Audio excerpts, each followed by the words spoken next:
On board the vessel, Ocean Spirit, a new automated engine monitoring system has just been installed. This system replaces many traditional manual logbook entries and gauge readings. But not everyone is ready to welcome these changes. In the engine room, tensions are rising. This system is brilliant. It logs all the readings automatically and even alerts us to abnormal trends. So no more wasting time writing every single pressure and temperature in the logbook. Maybe so, but I don't trust it. A computer can crash or glitch anytime. When I check a gauge myself, I know what's real. That's how I was trained. Exactly. These old days have been checking gauges for years. A machine can replace the experience we have in spotting when something is off. But human error is a bigger risk. Remember last voyage when a wrong entry in the logbook caused confusion during inspection? This system eliminates that. At least with manual records, we're in control. With this system, we're just pressing buttons and starting up the screen. And what if the power fails or the system malfunction? Who's going to trust the computer then?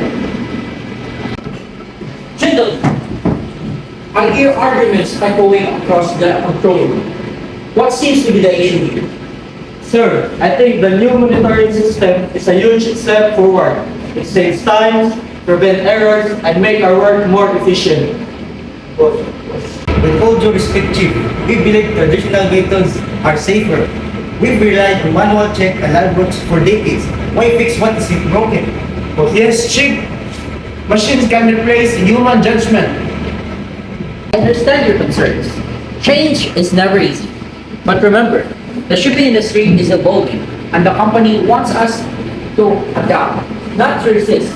The systems here are here not to replace your skills, but to support them.